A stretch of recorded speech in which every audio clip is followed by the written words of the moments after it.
اعوذ باللہ من الشیطان اللعین الرجیم بسم اللہ الرحمن الرحیم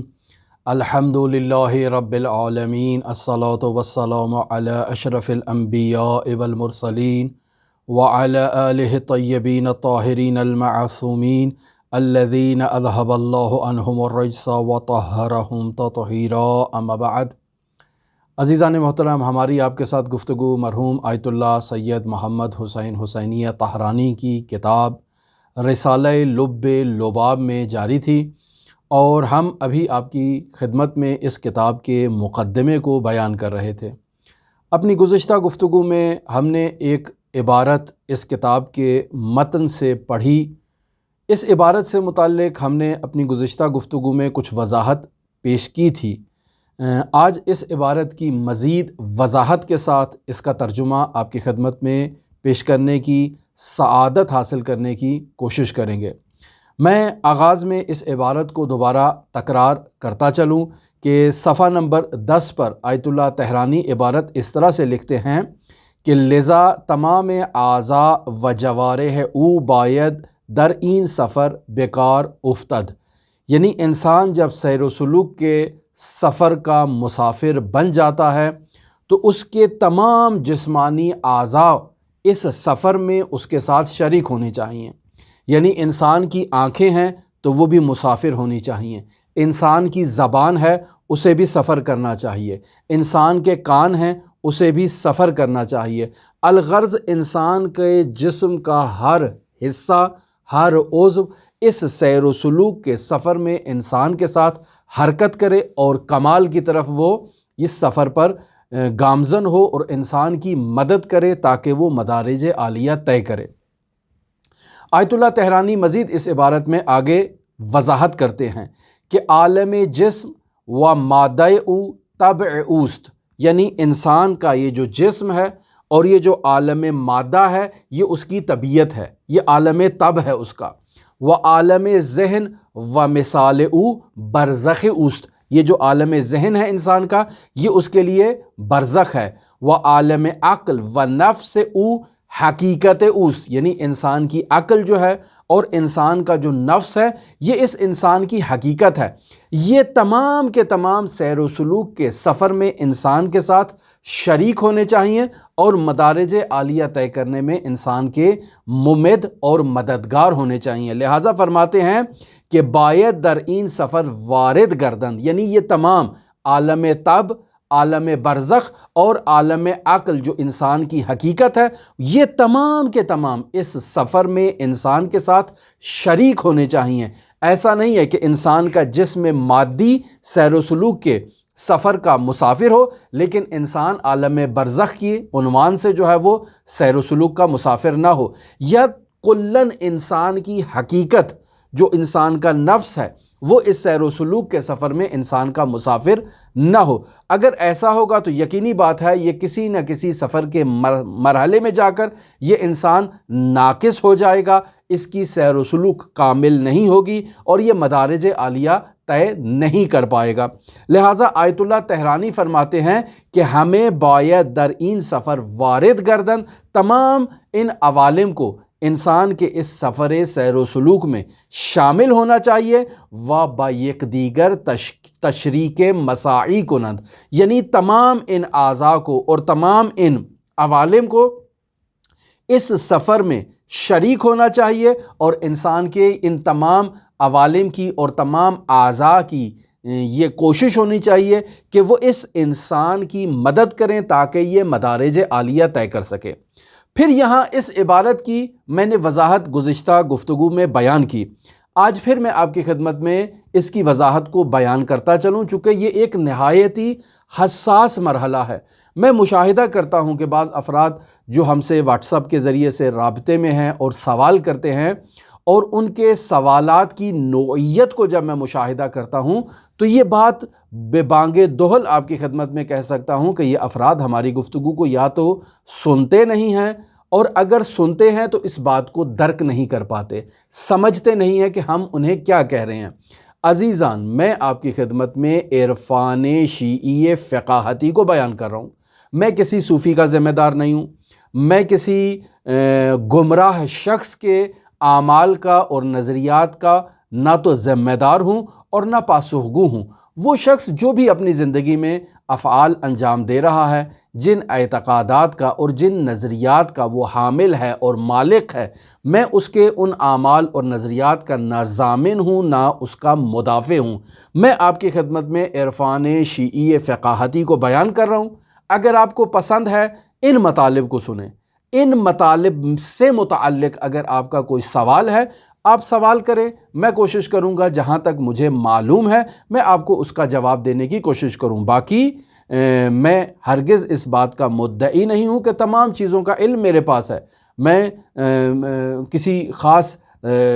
جو ہے وہ گمراہ کن دعوے کے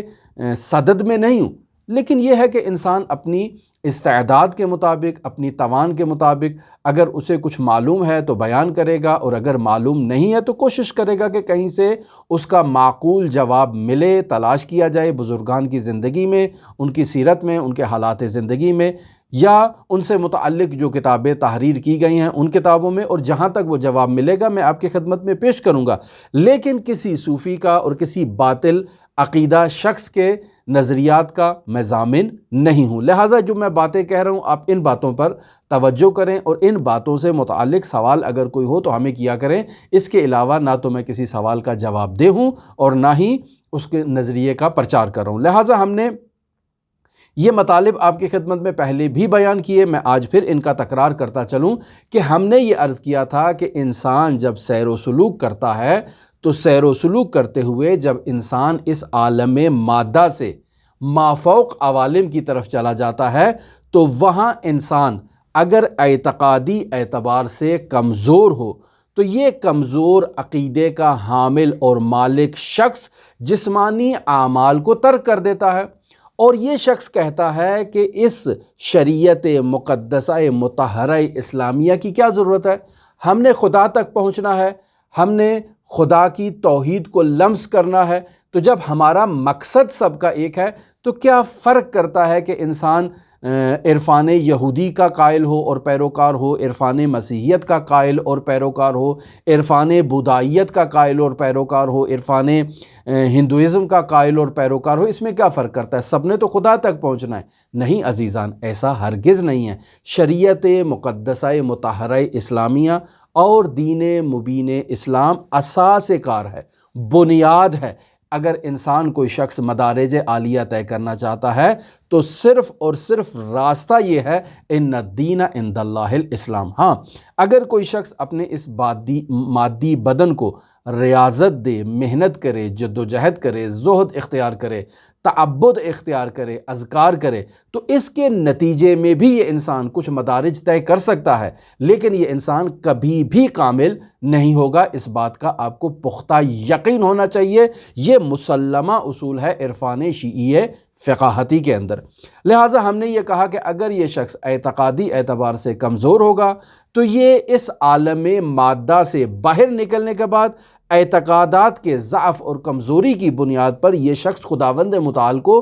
بھول جائے گا، وہاں خداوند متعال کو تلاش کرے گا، تو ان مادی اعمال کے ذریعے سے یہ خداوند متعال تک نہیں پہنچ پائے گا۔ لہٰذا یہ اس بات کا معتقد ہو جائے گا کہ نماز پڑھنے کی اب ضرورت نہیں ہے، چونکہ اب ہم ایک اوپر والے مرحلے میں داخل ہو چکے ہیں۔ روزہ رکھنے کی کوئی ضرورت نہیں ہے، اب ہم ایک اوپر والے مرحلے میں داخل ہو چکے ہیں۔ اس مرحلے کے برعکس وہ افراد جو اعتقادی اعتبار سے کچھ حد تک مضبوط ہیں، بالکل مضبوط نہیں ہے ابھی لیکن کچھ حد تک مضبوط ہیں، یہ افراد جب اس عالم مادہ سے عوالم مافوق کی طرف رجوع کرتے ہیں تو وہاں جا کر بھی یہ اس انسان کو اور دیگر تمام موجودات کو ممکن الوجود جانتے ہیں، اور جب ان موجودات کو ممکن الوجود جانتے ہیں تو وہاں جا کر اس بات کی حقیقت پر عقیدتاً برقرار رہتے ہیں اور باقی رہتے ہیں کہ انسان ممکن الوجود ہے، اور یہ ممکن الوجود انسان اپنے وجود کے وجودیت میں اور اپنے وجود کی بقا میں اس خالق کا اور اس مالک کا اور اس رازق کا محتاج ہے۔ لہٰذا یہ شخص اس عالم مادہ سے نکلنے کے باوجود اپنے خدا کو اور اپنے خالق کو بھولتا نہیں ہے، اور اس کو یاد رکھتا ہے، اور ان ظاہری جسمانی اعضاء سے بھی یہ شخص عبادت کرتا رہتا ہے۔ لیکن ہمارا مدعا یہ ہے کہ اگر انسان قائل ہو کہ اس کے یہ ظاہری اعمال، اس کے ظاہری اعمال اس جسم پر بھی اثر انداز ہوتے ہیں، اور اس جسم کے ساتھ ساتھ اس کے یہ ظاہری اعمال اس کی روح کے اوپر گہرا اثر چھوڑتے ہیں، بس ہمارا یہ مدعا ہے۔ اور اس مدعا کے مطابق اگر ہم سے کوئی یہ سوال کرے کہ اگر انسان کی ظاہری حالت میں تبدیلی ہو جائے، یعنی انسان اس عالم مادہ سے عالم ملکوت کی طرف چلا جائے، تو کیا اب بھی انسان کے اس ظاہری جسم سے انجام دیے جانے والے اعمال کا اس عوالم مافوق مجرد میں جو اس کا ہویت اور اس کا اصلی وجود ہے، ان ظاہری اعمال اعضاء سے انجام دیے جانے والے اعمال کا وہاں پر کوئی اثر ہوتا ہے یا نہیں؟ ہاں، کیوں نہیں، بالکل اس کا وہاں پر اثر موجود ہے۔ مثلا ہم آپ کی خدمت میں بطور مثال عرض کرتے ہیں کہ مثلا اگر میں اگر آپ کی خدمت میں بیٹھا ہوا گفتگو کر رہا ہوں اور میرا چہرہ ابھی قبلہ رخ نہیں ہے، تو میں یہ تمام گفتگو جو آپ کی خدمت میں کر رہا ہوں سیر و سلوک سے متعلق ہے، عرفانیات سے متعلق ہے، اخلاقیات سے متعلق ہے، اعتقادات سے متعلق ہے، اچھی گفتگو ہے، لیکن میرا رابطہ خداوند متعال سے مضبوط نہیں ہوگا۔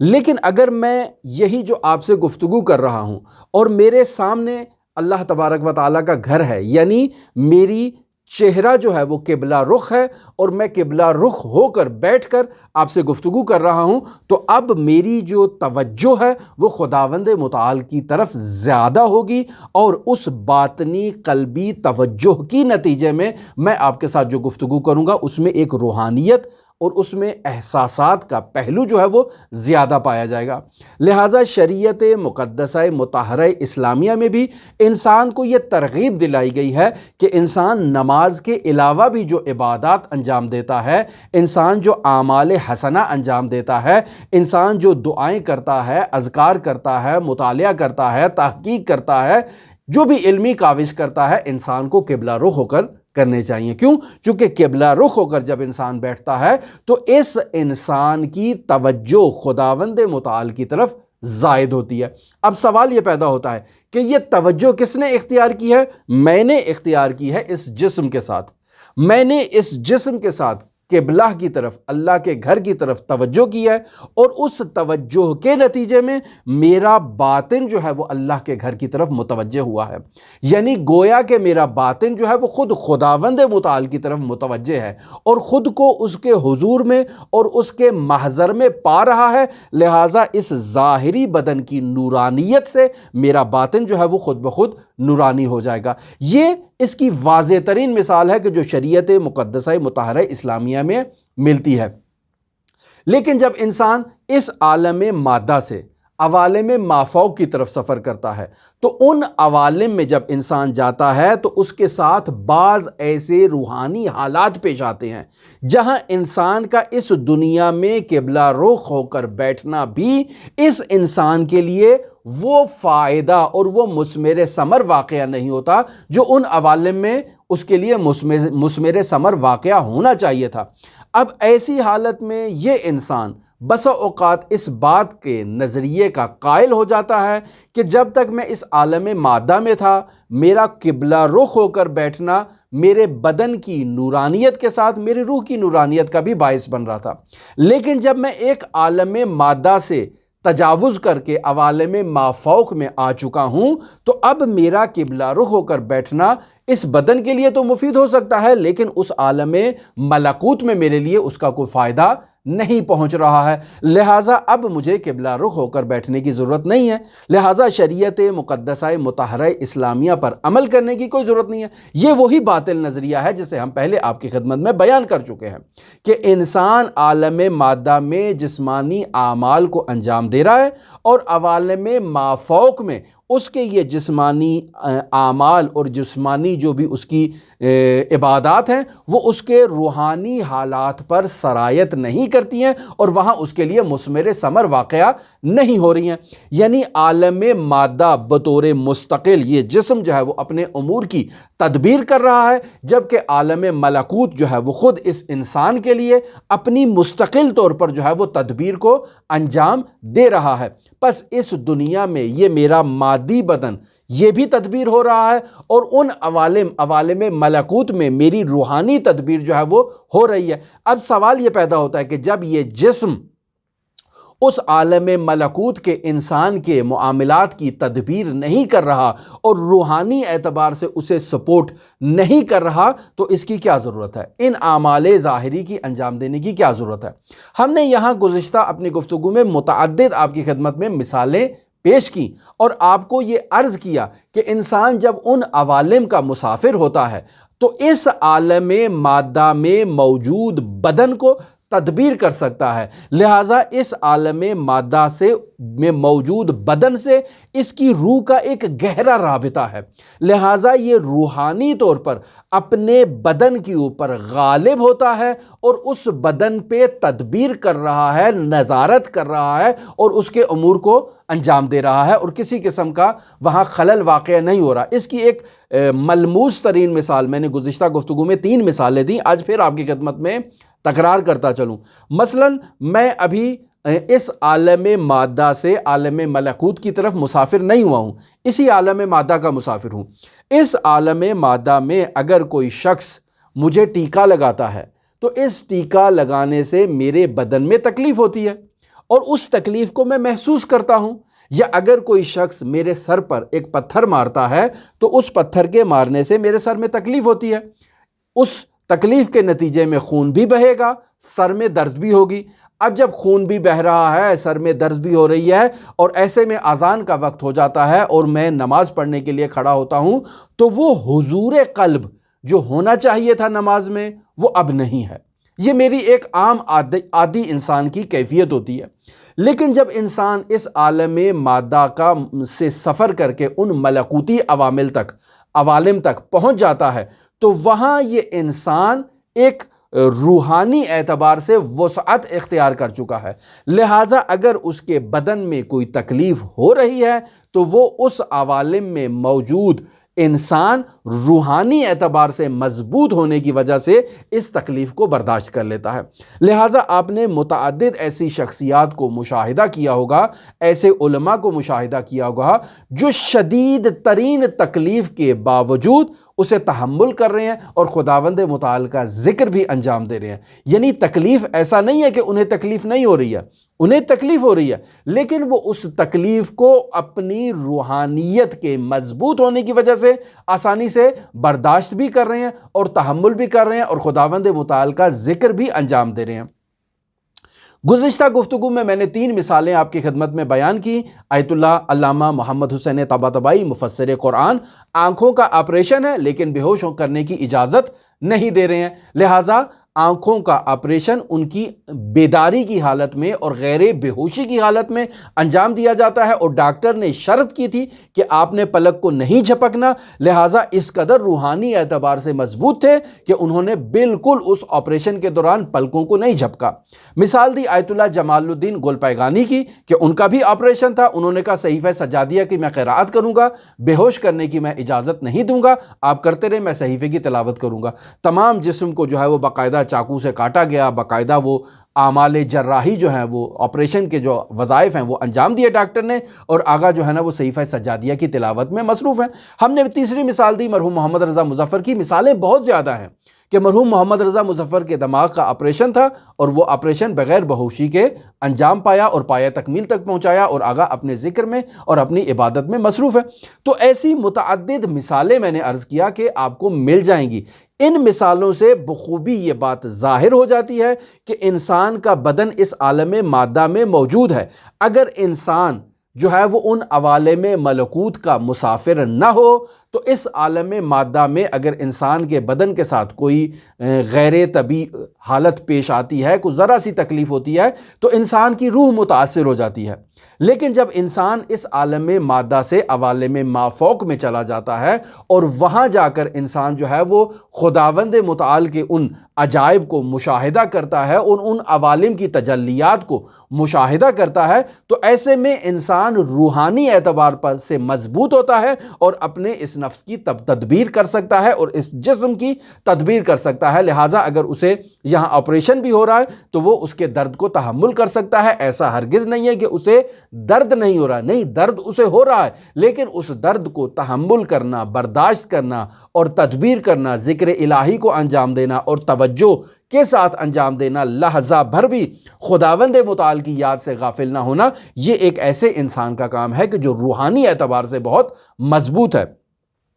لہٰذا یہ ہم نے مثال آپ کی خدمت میں گزشتہ روز پیش کی۔ اب یہاں ہم عرض کرتے ہیں کہ اولیاء الہی اس طرح سے نہیں ہیں، یعنی وہ ان عوالم میں جب پہنچ جاتے ہیں تو اس بدن سے غنی اور بے نیاز ایک جہت سے ہو جاتے ہیں، لیکن اس کے باوجود وہ اس بدن کی تدبیر کو برقرار رکھتے ہیں اور اس شریعت مقدسہ مطہرہ اسلامیہ میں موجود اعمال کو وہ جاری رکھتے ہیں اور انہیں ترک نہیں کرتے۔ جبکہ میں نے عرض کیا کہ وہ افراد جو جاہل ہیں، صوفیہ ہیں، وہ باقاعدہ طور پر آتے ہیں اور باقاعدہ طور پر ان اعمال کو ترک کر دیتے ہیں، نظر انداز کر دیتے ہیں۔ لہٰذا خلسے کی حالت میں آپ نے دیکھا ہوگا بہت ساری ویڈیوز ایسی مل جاتی ہیں کہ ایک آدمی کو جو ہے وہ خلسے میں گیا ہوا ہے، اس کو اٹھا کر قبر کے اندر ڈال رہے ہیں، کہا جاتا ہے کہ یہ سالوں سال اسی قبر میں رہے گا، سال کے بعد پھر اسے جو ہے نا وہ وہاں سے نکالا جائے گا، لوگوں کو زیارت کرائی جائے گی، دوبارہ اس کو قبر میں ڈال دیا جائے گا اور یہ 20 سال تک اسی خلسے کی کیفیت میں مبتلا رہے گا۔ یا اس کے علاوہ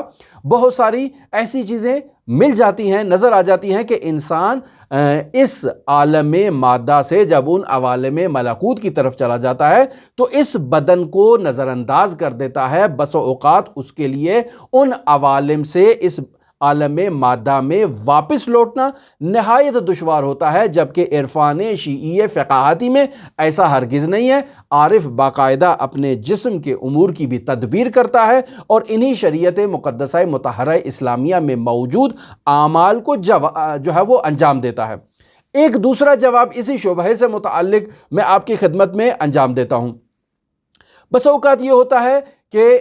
یہ جو بدن انسان کا ہے، اس عالم مادہ کا بدن ہے، یہ انسان جب خداوند متعال کا عاشق ہوتا ہے تو خداوند متعال کے عشق کی بدولت یہ اپنے تمام امور میں نورانیت پیدا کرتا ہے۔ یعنی میں اپنی روح کو مضبوط کروں، روحانی اعتبار سے خود کو نورانی کروں، لیکن جسم کو نظر انداز نہیں کر سکتا۔ کیوں؟ چونکہ یہ جسم بھی خداوند متعال کی عطا کردہ ایک نعمت ہے اور یہ بھی ایک خداوند متعال کی ایک ایسی تجلی ہے جسے میں نے باقاعدہ برقرار رکھنا ہے اور اسے بھی نورانی کرنا ہے تاکہ میرا جسم بھی نورانی ہو اور میری روح بھی باقاعدہ نورانی ہو اور باقاعدہ مجھے جو ہے وہ نورانیت کو میری طرف بھیجتی رہے اور مجھے سپورٹ کرتی رہے اور میں آگے مزید مدارج کو طے کرتا رہوں۔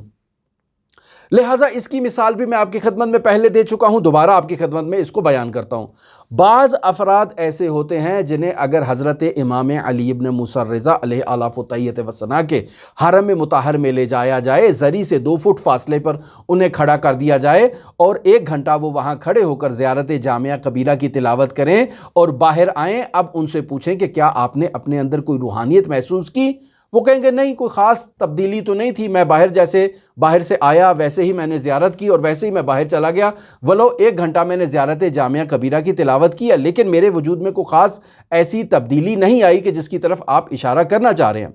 خوب، اب اسی انسان کو اگلے مرحلے میں ہم یہ 20 فٹ کا جو فاصلہ ہے یہ بھی ختم کر دیتے ہیں، زری کے ساتھ بالکل اس کو چپکا دیتے ہیں، یہ آتا ہے باہر سے، زری کے ساتھ بالکل زری کو اپنی آغوش میں لے لیتا ہے، زیارت جامعہ کبیرہ کی تلاوت کرتا ہے اور پھر واپس باہر آتا ہے۔ اب اس سے سوال ہوا کیا آپ کے وجود میں کوئی تبدیلی آئی؟ کیا آپ نے کسی روحانیت کو احساس کیا؟ تو کہے گا نہیں، میں نے کسی چیز کو محسوس نہیں کیا۔ تو بعض افراد ایسے ہوتے ہیں کہ اگر وہ ذریعہ مطہرہ سے دور ہوں یا بالکل نزدیک ہو جائیں، ان کے وجود میں اور حالت میں کوئی تبدیلی نہیں آتی ہے، ان کے جو ہے وہ مسائل اعتقادی اعتبار سے ہیں، ان کے مسائل جو ہیں وہ کچھ دوسرے ہیں کہ جو ان کے وجود میں روحانیت ایجاد نہیں ہو رہی ہے۔ بعض افراد ایسے ہیں کہ جو ذریعہ مطہرہ کے قریب چلے جاتے ہیں تو ان کے وجود میں نورانیت آتی ہے، اور اگر وہ ذریعہ مطہرہ سے 20 فٹ کے فاصلے پر کھڑے ہو کر زیارت جامعہ کبیرہ کی تلاوت کریں تو ان کے لیے کسی قسم کی نورانیت اور روحانیت نہیں آتی ہے۔ لہٰذا ایسے افراد کو اگر وہ زری سے دور کھڑے ہوں، زیارت جامعہ کبیرہ کی تلاوت کر رہے ہوں اور باہر آئیں پوچھیں آپ ان سے تو کہیں گے کچھ خاص نہیں تھا، لیکن اگر انہی کو دوبارہ زری کے قریب بالکل وہ زری کو اپنی آغوش میں لے لیں اور وہاں کھڑے ہو کر زیارت جامعہ کبیرہ کی تلاوت کریں اور باہر آئیں تو کہیں کہ بہت معنوی زیارت آج ہمیں نصیب ہوئی ہے۔ اور تیسرے نمبر پر بعض افراد ایسے ہیں کہ جو اعتقادات میں اس قدر جو ہے وہ پختہ ہوتے ہیں کہ اگر وہ باہر کے مرکزی دروازے پر ہی داخل ہوں تو وہیں سے ہی امام سے ان کا ایک خاص رابطہ قائم ہو جاتا ہے اور وہیں سے ان کے وجود میں نورانیت آتی ہے، اور جس قدر جو ہے نا وہ حضرت علی ابن موسیٰ رضا یا حضرات ائمہ معصومین علیہم الصلاۃ والسلام کے وجود اطہر کے قریب ہوتے جاتے ہیں، ان کے جو ذری ہے اس سے اپنے بدن کو لمس کرتے ہیں، در و دیوار سے اپنے بدن کو لمس کرتے ہیں، ان کے وجود میں نورانیت اور روحانیت میں اضافہ ہوتا چلا جاتا ہے۔ یہ جو تبدیلی ہے، اس تبدیلی کو یہ افراد کی جو صلاحیتیں ہیں، اعتقادی جو ان کے مراحل ہیں، اس کی وجہ سے ہے۔ لہٰذا ہم نے اپنی گزشتہ گفتگو میں عرض کیا تھا کہ اگر کوئی شخص سیر و سلوک کی وادی میں سفر کرنا چاہتا ہے، مسافر بننا چاہتا ہے، تو اس کے لیے یہ بات نہایت ضروری ہے کہ وہ اپنے وجود کو نورانی کرے، وہ اپنے اعتقادات کو اعتقادات نورانیہ سے متجلی کرے، آراستہ کرے، اور پھر اس وادی میں باقاعدہ طور پر وہ داخل ہو اور سیر و سلوک کا سفر کرے۔ لیکن اگر انسان ایسے نہیں آئے گا، یعنی اعتقادات کو مضبوط نہیں کرے گا، تو ایسا انسان سیر و سلوک کے سفر میں نقص کا شکار ہوگا اور اس کا یہ سفر جو ہے وہ کامل نہیں ہوگا۔ عین اسی طرح سے جیسے یہ بعض جاہل قسم کے صوفیہ اور بعض ایسے افراد جو مدعیان سیر و سلوک اور عرفان ہیں اور اعتقادی اعتبار سے کمزور ہیں، ان کی زندگی میں بھی آپ اسی چیز کو مشاہدہ کریں گے۔ بعض لوگ یہاں آ کر خود کو حضرات ائمہ معصومین علیہم الصلاۃ والسلام سے مقایسہ کرنا شروع کر دیتے ہیں، جو نہایت ہی غلط کام ہے۔ لہٰذا اپنے جو باطل حالات ہیں، اپنے جو مادی اور ناقص حالات ہیں، ان حالات کو حضرات ائمہ معصومین علیہم الصلاۃ والسلام کی طرف بھی نسبت دیتے ہیں اور کہتے ہیں کہ وہ ہم جیسے ہیں، جبکہ حضرت سید الاوصیاء امیر المؤمنین علی ابن ابی طالب علیہ الاف و تحیۃ و ثنا سے ایک نورانی حدیث ہے جس کا کافی تفصیل ہے۔ میں ایک چھوٹا سا فراز آپ کی خدمت میں نقل کرتا ہوں کہ نحن اہل بیت، ہم اہل بیت ہیں، لا یقاس بنا احد، ہمیں کسی کے ساتھ مقایسہ نہیں کرنا چاہیے۔ یہ جو انبیاء کا گروہ ہے، یہ جو اولیاء کا گروہ ہے، یہ جو حضرات ائمہ معصومین علیہم الصلاۃ والسلام ہیں، ہم ان کی بھی اسی طرح سے جو ہے وہ مقایسہ کرتے ہیں جیسے ہم اپنا جو ہے یہ مراحل میں نے آپ کی خدمت میں بیان کی ہے کہ اگر ایک انسان کو زری کے بالکل ساتھ ملا بھی دیا جائے تو اس میں روحانیت نہیں آتی ہے، ایک انسان ایسا ہے جو زری سے مل جاتا ہے تو اس میں روحانیت آتی ہے، اور ایک انسان ایسا ہے کہ جو وہ مین گیٹ پہ ہی کھڑا ہو تو وہیں سے اس کا رابطہ جو ہے وہ برقرار ہو جاتا ہے اور اس کے وجود میں نورانیت آ جاتی ہے۔ بعض لوگ کہتے ہیں کہ شاید حضرات ائمہ معصومین علیہم الصلاۃ والسلام کا بھی ایسے ہے کہ حضرت رسول خدا صلی اللہ علیہ وآلہ وسلم کے جب وہ نورانی حرم مطہر میں تشریف لے جاتے تھے تو بعض اس نظریے کے ہوں گے کہ ممکن ہے مین گیٹ سے ہی، مین دروازے سے ہی ان کا رسول خدا سے رابطہ قائم ہو جائے، بعض لوگ کہیں گے کہ نہیں اندر آئیں تو پھر رابطہ قائم ہوگا، اور بعض کہیں گے کہ جب وہ زری کو اپنی آغوش میں اور قبر نورانیہ رسول خدا کو اپنی آغوش میں لیں گے تب ان سے ان کا جو ہے نا وہ رابطہ قائم ہوگا، اس کے علاوہ رابطہ قائم نہیں ہوگا۔ نہیں عزیزان، ایسے نہیں ہیں۔ حضرات ائمہ معصومین علیہم الصلاۃ والسلام کی عبادت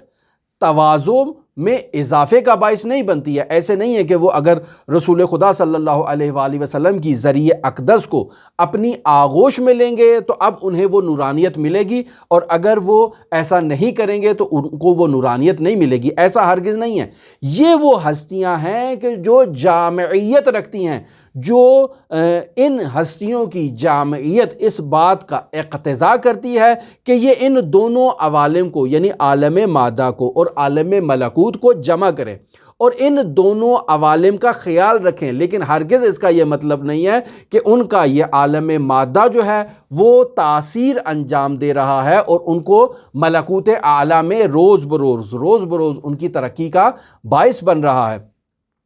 یہ ہستیاں جامعیت رکھتی ہیں، تکامل رکھتی ہیں، اور ہم تکامل کے مراحل میں یہ جو عبادات انجام دے رہے ہیں، ہماری عبادات ہماری ضرورت کے تحت ہیں۔ اگر ہم نماز نہیں پڑھیں گے، روزہ نہیں رکھیں گے، حج نہیں کریں گے، زکوٰۃ کو ادا نہیں کریں گے، تو ہم اس طرح سے کمال کے مراتب کو اور مدارج کو طے نہیں کر پائیں گے۔ لیکن اگر حضرات ائمہ معصومین یا انبیاء اگر عبادات کو انجام دیتے ہیں تو یہ ضرورت کے تحت انجام نہیں دیتے، بلکہ یہ خداوند متعال کا شکر بجا لانے کے لیے ان عبادات کو انجام دیتے ہیں، اور اپنے دونوں مراتب ظاہر اور باطن کی حفاظت کرتے ہیں اور انہیں قرار دیتے ہیں۔ لہٰذا آپ دیکھیں رسول خدا صلی اللہ علیہ وآلہ وسلم سے ایک نورانی روایت اور دعا نقل ہے جس میں رسول خدا خداوند متعال سے خطاب کر کے کہہ رہے ہیں کہ اللہم اجعل لی فی قلبی نورا، اے میرے پروردگار میرے قلب کو نورانی کرا دے، واللسانی نورا، میری زبان کو تو نورانی قرار دے دے، وبصری نورا، میری آنکھوں کو تو نورانی قرار دے دے، وسمعی نورا، میرے کانوں کو تو نورانی قرار دے دے، وعن یمینی نورا، میرے دائیں کو نورانی قرار دے دے، وعن یساری نورا، میرے بائیں کو نورانی قرار دے دے، ومن فوقی نورا، میرے اوپر سے مجھے نورانی قرار دے دے، ومن تحتی نورا، مجھے نیچے سے بھی نورانی قرار دے دے، ومن امامی نورا، میرے سامنے سے بھی نورانی قرار دے دے، ومن خلفی نورا، میرے پیچھے سے بھی پشت سے بھی مجھے نورانی قرار دے دے، وجعل لی فی نفسی نورا، میرے نفس کو بھی نورانی قرار دے دے، واعظم لی نورا، اور مجھے نورانی طور پر عظمت عطا کر۔ تو یہ تمام کا تمام مجسمہ نور رسول خدا اپنے اس ظاہری بدن مبارک کے لیے خداوند متعال سے مقتضی ہیں اور تقاضا کر رہے ہیں۔ یہ ایک جگہ پر حضرت سید الاوصیاء امیر المومنین علی ابن ابی طالب علیہ آلاف و تحیت و ثنا سے یہ دعا منقول ہے کہ اللہم نور ظاہری بطاعتک، اے میرے پروردگار میں یہ جو عبادت انجام دے رہا ہوں اس عبادت کے نتیجے میں میرے ظاہر کو منور کر دے، وباطنی بمحبتک، اب یہ جو ظاہر میں نے عبادت انجام دی ہے یہ عبادت میرے باطن کو منور نہیں، یہ میرے ظاہر کو منور کرنے کے لیے ہے، لیکن اے میرے پروردگار میرے باطن کو اپنی محبت سے نورانی کر دے، وباطنی بمحبتک، یعنی اللہم نور باطنی بمحبتک، اے میرے پروردگار میرے باطن کو اپنی محبت سے منور کر دے۔ پس ان کا باطن اللہ تبارک و تعالیٰ کے عشق کی محبت سے نورانی ہے۔ وقلبی بمعرفتک، اے میرے پروردگار میرے قلب کو اپنی معرفت سے نورانی قرار دے دے۔ وروحی بمشاہدتک، اے میرے پروردگار میری روح کو اپنے جمال کے مشاہدے سے تو منور فرما دے۔ وسری باتصال بحضرتک یا ذا الجلال والاکرام، اور یہ تمام مراحل میں جب آخری مرحلہ میرا جو ہے، جو میرا سر ہے، جو میرا راز ہے، جو میری حقیقت ہے، اے میرے پروردگار میری اس سر کو اپنے ذا الجلال والاکرام اور اپنے حضرت کے ساتھ اتصال سے اس کو نورانی قرار دے دے۔ تو عزیزان ہم کیسے اپنے آپ کو حضرات ائمہ معصومین سے مقایسہ کرتے ہیں اور یہ دعویٰ کرتے ہیں کہ جس طرح سے ہم نماز انجام دے رہے ہیں اور یہ نماز ہمارے کمال کا باعث بن رہی ہے، اسی طرح سے رسول خدا یا حضرات ائمہ معصومین یا انبیاء اگر نماز ادا کریں گے تو کمال کا باعث بنے گا، اور اگر وہ نماز ادا نہیں کریں گے تو ان میں العیاذ باللہ نقص آ جائے گا۔ عزیزان یہ ہمارے اعتقادات جو ہیں وہ اس انداز میں پختہ نہیں ہے جیسے سیر و سلوک میں ایک سالک کے اعتقادات کو پختہ ہونا چاہیے۔ میں آپ کی خدمت میں مرحوم آیت اللہ طہرانی کی عبارت جس کو میں نے سرنامہ کلام قرار دیا، اس عبارت کو پڑھتا ہوں اور اس کا ترجمہ آپ کی خدمت میں پیش کرتا ہوں۔ آیت اللہ طہرانی یہاں پر یہ کہنا چاہ رہے ہیں وہی جو مطلب ابھی تک میں آپ کی خدمت میں بیان کر چکا ہوں، یہ ان مطالب کا خلاصہ ہے جنہیں اس دو پیراگراف میں آیت اللہ طہرانی نے نقل کیا ہے۔ فرماتے ہیں لذا تمام اعضاء و جوارح او باید در این سفر بیکار افتند، یعنی انسان کے تمام اعضاء و جوارح اس سیر و سلوک کے سفر میں جو ہے وہ ان کو متحرک ہونا چاہیے اور کمال کا مسافر ہونا چاہیے۔ پھر آیت اللہ طہرانی یہاں پر یہ فرماتے ہیں کہ عالم جسم و مادہ او کے طبع اوست، یہ عالم جسم، یہ عالم مادہ اس کی طبیعت ہے، عالم ذہن و مثال او برزخ اوست، اس کا ذہن اور اس کی جو عالم ذہن ہے اور جو عالم مثال ہے یہ اس کے لیے برزخ کا کردار ادا کرے گی۔ وہ عالم عقل و عالم نفس او حقیقت اوست، یہ تمام کے تمام جو عوالم ہیں ہمیں باید در این سفر وارد کردن، سیر و سلوک کے اس سفر میں ان تمام عوالم کو، یعنی عالم طب کو بھی آنا چاہیے، یعنی اس جسم کو بھی آنا چاہیے، عالم مثال میں جو موجود انسان ہے اسے بھی سیر و سلوک کے اس سفر میں باقاعدہ طور پر شریک ہونا چاہیے، اور عالم حقیقت میں، عالم عقل میں، عالم نفس میں جو انسان کی حقیقت ہے اس کو بھی سیر و سلوک کا مسافر ہونا چاہیے۔ وہ ہمیں باید در این سفر وارد گردن، سیر و سلوک کے اس سفر میں ان تمام عوالم کے انسان کو باقاعدہ طور پر داخل ہونا چاہیے۔ و با یک دیگر تشریک مساعی کنند، سب ایک دوسرے کے ساتھ مل کر اس مسافر کو ملکوت اعلیٰ کی طرف اور مدارج عالیہ کی طرف اسے حرکت دیں اور سوق دیں۔ پھر یہاں آیت اللہ تہرانی اگلی عبارت میں یہ بیان کرتے ہیں بدن باید وجہی خود را رو بے کعبے نمودے، یعنی انسان کا یہ بدن اپنا ظاہری طور پر خود کو کعبۃ اللہ کے سامنے لے آئے۔ اب جب ایسے کرے گا و در حال نماز بے قیام و رکوع و سجود در آیت، یعنی یہ بدن کعبۃ اللہ کے سامنے کھڑا ہو جائے اور قیام کرے، قعود کرے، رکوع کرے، سجدہ انجام دے اور نماز کو انجام دے۔ پس ایک سالک کو تمام مراحل میں اس ظاہری بدن کے ساتھ شریعت مقدسہ مطہرہ اسلامیہ کی پاسداری کرنا یہ لازمی ہے اور عرفان شیعی فقاہتی کا لازمہ ہے۔ کسی بھی مرحلے میں کوئی بھی سالک شریعت مقدسہ مطہرہ اسلامیہ کو اپنے پیروں تلے نہیں رون سکتا، اور اگر آپ کہیں بھی مشاہدہ کریں کہ کوئی بھی شخص عرفان کا مدعی ہے، سیر و سلوک کا مدعی ہے، لیکن وہ شریعت مقدسہ مطہرہ اسلامیہ کو اپنے پیروں تلے روند رہا ہے تو آپ اس کو عرفان کی طرف، عرفان شیعی کی طرف نسبت دینے کے مجاز نہیں ہیں، اور اگر آپ نسبت دیں گے تو گناہ کبیرہ کے مرتکب ہو رہے ہیں۔ عرفان شیعی فقاہتی اس ظاہری جنبے کی حفاظت کا پابند ہے اور کسی لمحے بھی اسے نظر انداز کرنے کا قائل نہیں ہے۔ دوسرے مرحلے میں جو آیت اللہ تہرانی نے بیان کیا کہ عالم ذہن و مثال او برزخ اوست، اس کی وضاحت میں آیت اللہ تہرانی یہ بیان کرتے ہیں کہ ذہن باید از خاطرات خود را مسنون داشتے، یعنی انسان کا ذہن جو ہے وہ خود کو باطل آلودہ، گناہ آلود خیالات سے پاکیزہ کرے، و رو بے سدرۃ المنتہا کند، یعنی سدرۃ المنتہا کی طرف متوجہ ہو اور اس طرف جو ہے نا یہ انسان کا باطن اور انسان کا ذہن جو ہے وہ اس طرف پرواز کرے اور ان عوالم کی طرف جائے۔ اور آخری مرحلہ و روح باید غرق انوار حریم حرم الہی گردد، یعنی انسان کی روح جو ہے وہ اللہ تبارک و تعالیٰ کے حرم الہی میں غوطہ زن ہو جائے اور وہاں جا کر خود کو غرق کر لے۔ و دون حرم امن حضرت احدیت محو و مدہوش شود، وہاں خود کو یہ خداوند متعال کے حرم میں فنا کر دے اور مدہوش ہو جائے۔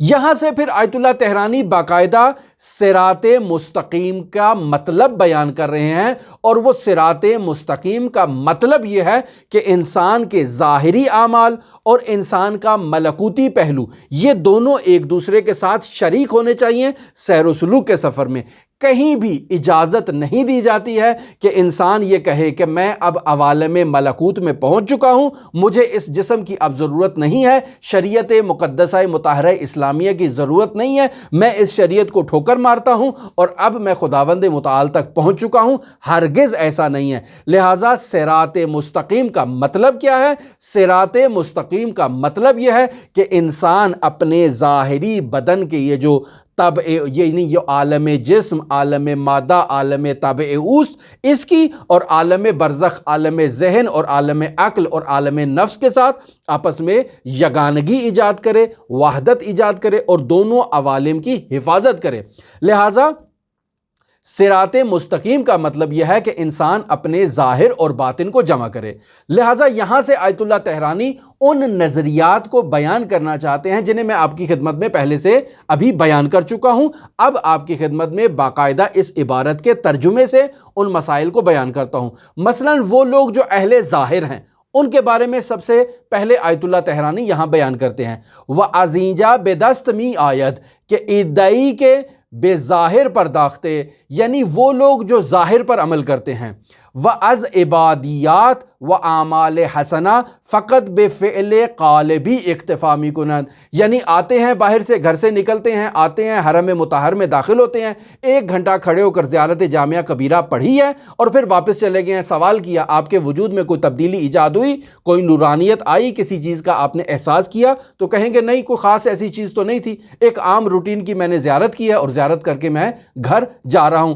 یعنی ان کے یہ عبادات، اعمال حسنہ، جتنی بھی وہ زندگی میں عبادات انجام دے رہے ہیں، یہ عبادات صرف ظاہری ہیں، اندر سے کھوکھلے ہیں، اندر ان کے کوئی روحانی اور کوئی معنویت موجود نہیں ہے۔ لہٰذا آیت اللہ طحرانی فرماتے ہیں کہ از عبادیات و اعمال حسنہ فقط بفعل قالبی اکتفا می کند، یہ گروہ جو فقط ظاہر پر عمل کرتا ہے، یہ عمل کے ظاہری چھلکے پر اور ظاہری وجود پر عمل کرتا ہے اور اس کے اندر روح اس کے اندر ایجاد نہیں کر پاتا۔ لہٰذا از مغز و جوہر بے پوست قانے گردد، لہٰذا یہ اپنے عمل کے وجود میں کوئی روح کو احساس نہیں کرتا اور اس کے ظاہر پر ہی اکتفا کر لیتا ہے۔ بہت سے لوگ ہم نے ایسے مشاہدہ کیے جو آتے ہیں، زیارت کرتے ہیں، زیارت کے بعد گھر واپس چلے جاتے ہیں اور ان کے وجود میں کسی قسم کی کوئی تبدیلی ایجاد نہیں ہوتی ہے، انہیں زیارت کوئی فائدہ بھی نہیں دیتی ہے۔ اسی طرح کی اکثر ہم لوگوں کی زندگی ایسے ہی گزر رہی ہے۔ ہم نے 50 سال 60 سال جو زندگی کی ہے، نماز پڑھی ہے، روزہ رکھا ہے، عبادات انجام دی ہیں، لیکن ہمارے وجود میں ابھی تک وہ نماز ہی نہیں آئی ہے جو تنہا عن الفحشاء والمنکر کا مصداق بنے۔ کیوں؟ چونکہ ہماری نماز جو ہے وہ ظاہری نماز ہے، ہم نے نماز کی کھال کو تو لے لیا ہے لیکن اس کے اندر روح کو ہم نے نظر انداز کر دیا ہے اور آج تک اسے حاصل کرنے کے لیے کوشش ہی نہیں کی ہے۔ اصلاً ہمارے اندر یہ احساس بیدار ہی نہیں ہوتا کہ ہمارے اعمال کا باطن بھی ہونا چاہیے اور اس باطن کو ہمیں محسوس کرنا چاہیے، ہمیں اس بات کا احساس ہونا چاہیے باطنی طور پر کہ ہم اللہ کی بارگاہ میں کھڑے ہوئے ہیں اور اللہ اکبر کہہ کر نماز پڑھ رہے ہیں۔ یہ نماز سے پہلے والی کنڈیشن اور نماز کے اندر والی کنڈیشن اور نماز کے بعد والی کنڈیشن، یہ انسان کی فرق کرنی چاہیے، اور اگر فرق نہیں کرتی ہے تو انسان کو اپنے وجود کو بیدار کرنا چاہیے کہ بھئی اپنے اندر تبدیلی لے کر آؤ، آپ کی کوئی حالت میں تبدیلی ایجاد نہیں ہو رہی ہے۔ تو یہی آیت اللہ طحرانی بیان کر رہے ہیں کہ از مغز و جوہر بے پوست قانے گردن، یہ فقط اس کے ظاہر پر ہی قانے ہیں اور اس سے آگے ان کو کسی چیز کی ضرورت ہی نہیں ہے۔ چقدر از قبلہ مقصود دور و از جمال و لقائے او محجورن، یہ طبقہ جو صرف ظاہر پر عمل کرتا ہے، یہ اپنے قبلہ مقصود سے کس قدر دور ہے اور اس کے جمال کے زیارت کرنے سے اور اس کی لقاء سے، جسے ہم لقاء اللہ کہتے ہیں، اس سے کس قدر یہ محروم ہے اور مہجور واقع ہوئے ہیں۔ یہاں سے آیت اللہ طحرانی اس دوسرے طبقے کو بیان کر رہے ہیں کہ جس کی مذمت ہونی چاہیے اور وہ طبقہ صوفیہ ہے۔ آیت اللہ طحرانی کہتے ہیں وہم چنین ادعی کہ بے معنی فقط گرویدہند، یعنی ایک طبقہ ایسا ہے جو کہتا ہے اس ظاہر کی کوئی ضرورت نہیں ہے، ہم عالم ملکوت میں پہنچ چکے ہیں، ہم عالم مجردات میں، عالم مثال میں پہنچ چکے ہیں، اب ہمیں کیا ضرورت ہے کہ ہم خود کو زحمت میں ڈالیں، وضو کریں، ٹکرے ماریں، نماز پڑھیں، حج کریں، زکوٰۃ دیں، ان چیزوں کی اب ہمیں کیا ضرورت ہے؟ ہم نے خدا تک پہنچنا تھا، وہاں اب ہم پہنچ چکے ہیں، اب سال 2 سال 3 سال ہم خلسے کی حالت میں اس کا ذکر کرتے رہیں گے اور اس سے وصال میں اس کے جمال کا مشاہدہ کرتے رہیں گے، یا اس قسم کی عبارات جو آپ نے ان کی کتابوں میں، ان کی گفتار میں اور ان کے رفتار میں اس چیز کو مشاہدہ کیا ہوگا۔ تو آیت اللہ طحرانی کہتے ہیں وہم چنین ادعی کے بے معنی فقط گرویدن، صرف معنی، ظاہر کچھ نہیں، وَأَز اتیان اعمال حسنہ و عبادات شرعیہ شان خالی می کنند، یعنی یہی صوفی طبقہ کہ جو کہتا ہے کہ ہمیں نماز کی ضرورت نہیں ہے، عبادات کی ضرورت ہی نہیں ہے، اب ہم ملکوت اعلیٰ تک پہنچ چکے ہیں۔ تو ان کے بارے میں آیت اللہ طحرانی کہتے ہیں کہ چے قدر از متن واقع کنارے بودے، یعنی یہ حقیقت سے کس قدر دور طبقہ ہے، وَأَز حقیقت بے مجاز وَأَز واقع بے تخیل و توہم قناعت کردہند، یعنی یہ طبقہ جو ہے وہ حقیقت سے مجاز کی طرف لوٹ آیا ہے اور واقعیت کی جگہ یہ خیالات اور توہمات کا شکار ہے اور سمجھتا ہے کہ اسے اس بدن کی اب ضرورت نہیں ہے، جبکہ اسے ان عوالم سے اس بدن کی تدبیر کرنے کی ضرورت ہے، اور تمام عوالم میں اسے اپنے اس بدن کو نورانی برقرار رکھنے کی ضرورت ہے۔ لہٰذا یہاں سے آیت اللہ طحرانی تیسرے گروہ کی طرف اشارہ کرتے ہیں، جو گروہ ہے عرفان شیعی فقاہتی کا گروہ۔ یہاں آیت اللہ طحرانی کہتے ہیں مگر نہ آنست، یعنی جبکہ حقیقت اس کے برعکس ہے۔ وہ حقیقت کیا ہے؟ وہ حقیقت یہ ہے کہ نور خدا در تمام مظاہر عالم امکان ساری و جاری است۔ یعنی ہم ان سے سوال کرتے ہیں کہ یہ جو عالم ظاہر ہے، کیا اس عالم ظاہر میں نور خدا متجلی ہے یا نہیں ہے؟ کیا نور خدا صرف عالم معنی میں، عالم غیب میں ہی قابل تجلی ہے اور اس عالم ظاہر کو اس نے خالی کر رکھا ہے؟ تو کہیں گے نہیں، اس عالم ظاہر میں بھی نور خدا جو ہے وہ متجلی ہے۔ پس نور خدا تمام عوالم میں جو ہے وہ متجلی ہے۔ جب تمام عوالم میں متجلی ہے، پس چرا بدن را از عبادات معاف داریم، جب خداوند متعال کا نور اس عالم ظاہر میں بھی متجلی ہے تو ہم عبادات سے کیوں غافل ہوں؟ وَإِنْ عالم جزئی را از تجلی انوار الہی تعطیل نمائیم، جب ہمارا وجود اس عالم مادہ میں ہے اور خداوند متعال بھی اس عالم مادہ سے خالی نہیں ہے، موجود ہے، ہر جگہ موجود ہے، تو ہم اپنے بدن کو عبادات الہیہ سے جو شریعت مقدسہ مطہرہ اسلامیہ میں بیان کی گئی ہیں ان سے ہم اسے کیوں غافل قرار دیں؟ کیوں ہم ان سے دوری اختیار کریں؟ وَبِالْفَاظِ وصول و لب و مغز و عبادات قلبی اکتفا کنیم، یعنی ہم صرف ان باطن کے عوالم کی طرف اور معانی کی طرف ہی کیوں جو ہے وہ متوجہ ہوں، الفاظ کی طرف رجوع کیوں نہ کریں کہ جو ظاہر ہے؟ اب ہم واپس پلٹتے ہیں اس شعر کی طرف جسے ہم نے 2 یا 3 جلسے پہلے بیان کیا تھا ملا ہادی سبزواری سے متعلق، کہ الکل عبارت، یعنی یہ تمام عالم امکان جو ہے وہ عبارت ہے اور لفظ کی حیثیت رکھتا ہے، وَأَنْتَ الْمَعْنَى، اور اے میرے پروردگار اس تمام عالم جو امکان ہے، جس میں ظاہر بھی ہے جس میں باطن بھی ہے، اس تمام عالم امکان کا معنی تیری ذات ہے اور تیری حقیقت ہے۔ یا من ہوا للقلوب مغناطیس، اب واپس لوٹیں کہ اے وہ ذات جو اس انسان کو اپنی طرف کھینچ رہی ہے مغناطیس کی طرح، اس کے ظاہر کو بھی اپنی طرف کھینچ رہی ہے، اس کے باطن کو بھی اپنی طرف کھینچ رہی ہے۔ پس یہ انسان ظاہری اعتبار سے بھی ملکوتی ہوتا ہے اور باطنی اعتبار سے بھی ملکوتی ہوتا ہے۔ انسان عارف کو عرفان شیعی فقاہتی میں اپنے ظاہر کو بھی نورانی کرنا ہے اور اپنی حقیقت کو اور اپنے باطن کو بھی نورانی کرنا ہے۔ اور اگر کوئی شخص یہ دعویٰ کرتا ہے کہ میں اس عالم غیب میں اور عالم معنی میں موجود ہوں، مجھے شریعت مقدسہ مطہرہ اسلامیہ کی ضرورت نہیں ہے، یا میں صرف خلسے میں چلا جاتا ہوں، اب مجھے عبادات کی ضرورت نہیں ہے، تو عزیزان ایسا شخص غافل ہے، ایسے شخص کا عرفان شیعی فقاہتی سے کسی قسم کا کوئی تعلق نہیں ہے۔ لہٰذا عرفان کے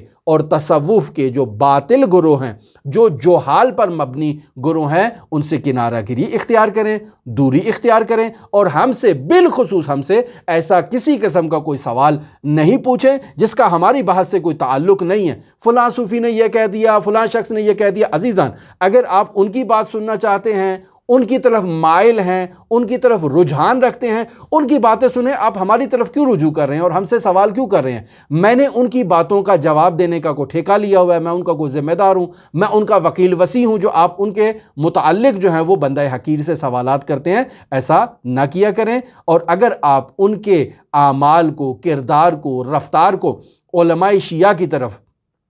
فقہائے شیعہ کی طرف، اس گروہ کی طرف جو عرفان شیعی فقاہتی کا پیروکار ہے، آپ نسبت دیتے ہیں تو جان لیں آپ گناہ کبیرہ کے مرتکب ہیں، اور کسی مدارج عالیہ پر آپ ہرگز فائز نہیں ہوں گے، چونکہ آپ فقہائے شیعہ کی طرف ایک تہمت کی نسبت دے رہے ہیں، گناہ کبیرہ کا مرتکب ہو رہے ہیں۔ توبہ کریں، استغفار کریں اور ایسے کام سے اجتناب کریں۔ ہماری گفتگو آیت اللہ محمد حسین حسینیہ طحرانی کی اس نورانی کتاب رسالہ لب لباب میں جاری ہے، اور اگلی گفتگو میں ہم آپ میں اس مطلب کی وضاحت کریں گے کہ آیا این عبادت فقط یک سو نیست؟ اس سوال کا جواب دینے کی کوشش کریں گے۔ اگر آپ دلچسپی رکھتے ہوں تو ہمارے ساتھ رہ سکتے ہیں۔ اللہم صلی علی محمد و آل محمد وعجل فرج قائم آل محمد۔